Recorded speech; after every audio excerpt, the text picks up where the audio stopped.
All right, I just noticed those piggy banks actually spit out money.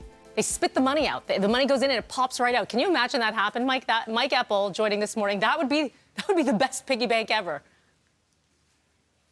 Oh, are you on mute? Maybe. There you are. So. Hello. How are you? I'm good. How are you? I was just saying, the piggy banks are like a Pez dispenser. Oh, I love Pez dispensers to this day. Yeah, they're my favorite. Did you see the trick on YouTube? I think it was on TikTok. You know exactly what I'm talking about. I know it exactly. You don't unwrap the Pez package. Who knew that? All those years. Unwrapping the Pez and individually placing it in the holder. No, you just put it in. You put it in and it does. Okay, by the way, if you haven't seen the video, we'll tweet that out there. But it's like, what? It blew my mind. Sorceress. Right? 6-year-old Mel was like, what? Okay. Exactly. By the way, I'll try to keep my clown feet away from the base of my tripod today. Try, Mike. After yesterday's camera debacle. Yeah. Mike had a little bit something in his coffee. His camera fell over. I certainly did. I was shifting all over the place. It was just a mess. Mike, okay, I think we've had this conversation about if you had the opportunity, let's say money was not a thing, okay? Would you want to launch into space? No, and I am kind of averse to heights.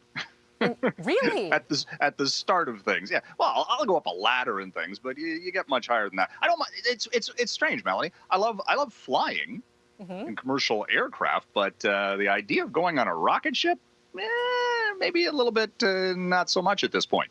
I got to see this work many more times over the course of.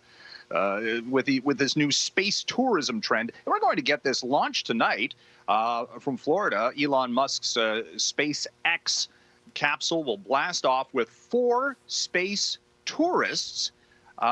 This is going to be fascinating because it's basically what we've been talking about here with Blue Origin and Jeff Bezos and Sir Richard Branson going to space. These passengers will be going much higher and much, for a greater time period as well. They're going to be traveling for 3 days around the Earth, and so this is the next phase of all of this. That's a commitment. That sure is. When you're in a little space capsule going woo woo woo, every 90 minutes around the planet, and that's the technical description of it, by the way. The person who's actually funding all of this is a billionaire, Jared Isaacman. I got to get his name right here. He's 38 years old, and owns a company called Shift4, a payment company. And he's actually paying the $55 million per ticket is what they're talking about here. So about $200 million all in. And also raising money for the St. Jude's Children's Hospital in the U.S. in the process of all of this. But, I mean, look, the technical aspects are just immense, and it's going to be quite the show out of Cape Canaveral later this evening, and then we'll be tracking it over the next few days. Wild. Okay, quite the show from the Apple announcement, but do they have the product to say, aha, see? Well, amazing.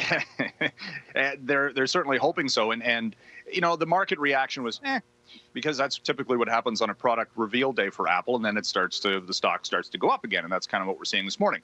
But new colors again, and it's always fascinating to me that people care about the color of their phone because you put a case on it and you can't necessarily see the phone unless it's a translucent case.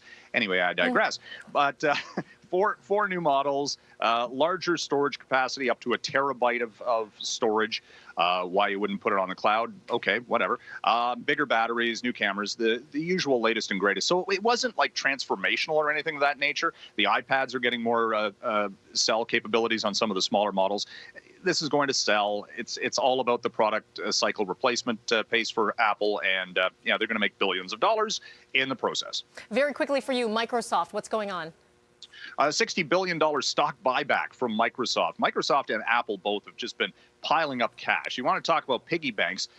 They've got 2 of the largest in the world right now. These are the 2 world's most valuable companies. They make just money over money over money, and paying it back to shareholders in a big way because they're looking at, well, what do we do with it? Do we buy something? No, not right now. So let's hike the dividend and buy about $60 billion worth of stock. It's just a cash generation machine, and it's just been this trend, though, Mel, that we've seen over the past year. Wow. All right, Mike Eppel, Yep. as always, good times. We'll talk to you again tomorrow.